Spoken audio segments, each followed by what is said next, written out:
Hello students, good afternoon. बच्चों, आज हम आप लोगों को आपके ज्योग्राफी का चैप्टर ड्रेन एज का नेक्स्ट पार्ट पढ़ाएंगे।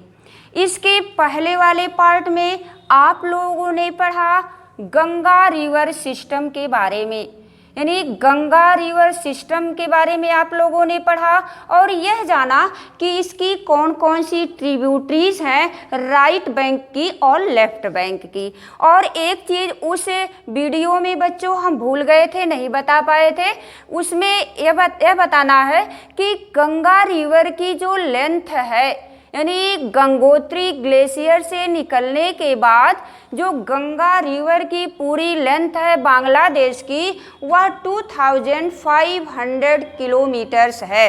अब इसके बाद इसकी जो राइट बैंक ट्रिब्यूटरीज और लेफ्ट बैंक जो ट्रिब्यूटरीज हैं, इसमें जो है लेफ्ट बैंक ट्रिब्यूटरीज में यह घाघरा, गंडक और कोसी, और जो राइट बैंक ट्रिब्यूटरीज में है यह चंबल, बेतवा, सोन रिवर।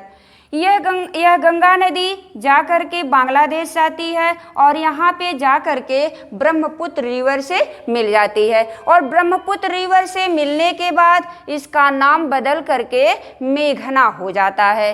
अब हम आज के इस पार्ट में आप लोगों को बताएंगे ब्रह्मपुत्र रिवर के बारे में कि ब्रह्मपुत्र रिवर कहाँ से निकली हुई है, इसकी लंबाई कितनी है, इसमें कौन कौन से अंतर आते हैं उसके नाम में और उसके साइज में भारत पहुँचने पर।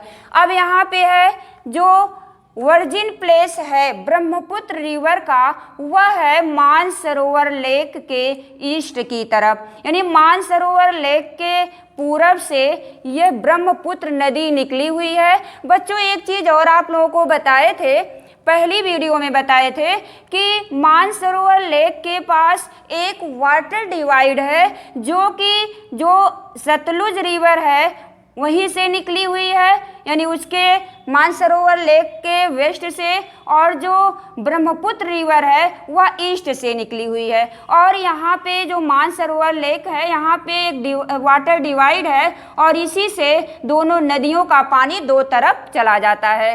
अब यहाँ पे निकलने के बाद जब ब्रह्मपुत्र रिवर तिब्बत से होकर के बहती है तो यहाँ पे इसका जो आकार होता है वह बहुत बड़ा नहीं होता, बहुत लार्ज नहीं होता है, क्योंकि यहाँ पे उतना अधिक एरिड रीजन है और इस नदी में बहुत ज़्यादा पानी नहीं हो पाता है। अब यहाँ से जाने के बाद जो है यह जब नमचा बारवा पहुँचती है नदी, तो यहाँ से यू टर्न ले करके यह भारत में प्रवेश करती है, और भारत में जब प्रवेश करती है तो यहाँ पे दो इसकी ट्रिब्यूटरीज इससे ज्वाइन हो जाती हैं। अब ये दोनों ट्रिब्यूटरीज क्या हैं, एक है लोहित रिवर और दूसरी है दिबंग रिवर, यानी यह दोनों नदियाँ जाकर के ब्रह्मपुत्र में मिलती हैं। और ब्रह्मपुत्र में कहाँ पे प्रवेश करती है भारत में, अरुणाचल प्रदेश में। और जब यह अरुणाचल प्रदेश में यह नदी प्रवेश करती है तो इसका आकार बड़ा हो जाता है। क्यों बड़ा हो जाता है? क्योंकि यहाँ पे बारिश बहुत ज़्यादा होती है और बारिश होने की वजह से पहाड़ी क्षेत्र है, बारिश ज़्यादा होती है और बारिश अधिक होने के कारण इसका जो विस्तार होता है, इसका जो बेड होता है ब्रह्मपुत्र रिवर का, वह लार्ज हो जाता है। और यहाँ से बहते हुए नदी आती है पर यहाँ पे जब बांग्लादेश में प्रवेश करती है, और बांग्लादेश में प्रवेश करने के बाद ये नदी मिल जाती है गंगा नदी, जो गंगा रिवर और उसकी ट्रिब्यूटरीज रिवर्स हैं उनसे ये मिल जाती है बांग्लादेश में। और बांग्लादेश में मिलने के बाद यहाँ दोनों नदी जब आपस में मिल जाती हैं तो इसका नाम मेघना हो जाता है। और मेघना होने के बाद क्या होता है, यह लार्ज वॉल्यूम वाटर लेकर के आगे बढ़ती हैं और यहाँ पे बहुत बड़ा जो largest delta of the world है उसका निर्माण करती है, यानी सुंदरबन डेल्टा का। अब एक चीज़ और बता दें बच्चों आप लोगों को इसी ब्रह्मपुत्र रिवर के बारे में। ब्रह्मपुत्र रिवर में सबसे बड़ा रिवराइन आइलैंड है। रिवराइन आइलैंड के बारे में बता दें आप लोगों को कि इस नदी पर, यानी जो विश्व का सबसे बड़ा जो नदी में बनने वाला टापू जिसे आइसलैंड कहते हैं, यानी जो सिल्ट सेडिमेंट होते हैं वह नदी के यानी रिवर के बेड पर डिपॉजिट हो जाते हैं और वहाँ का आकार क्या होता है, ऊंचा उठ जाता है और उसी को रिवराइन आइसलैंड कहा जाता है। विश्व का सबसे बड़ा जो रिवराइन आइसलैंड है वह मजुली है, जो कि ब्रह्मपुत्र रिवर पर बना हुआ है असम में ब्रह्मपुत्र रिवर पर बना हुआ है विश्व का सबसे बड़ा रिवराइन आइसलैंड। पहले यह अस्तित्व में कब आया, इसका निर्माण कब हुआ, 2016 में, और उस समय इसका जो एरिया था इस रिवराइन आइसलैंड का, यानी जो टापू समान जो वहाँ पे टापू बना हुआ था सिल्ट सेडिमेंट के द्वारा, तो इसका जो एरिया था यानी क्षेत्रफल था 880 वर्ग किलोमीटर।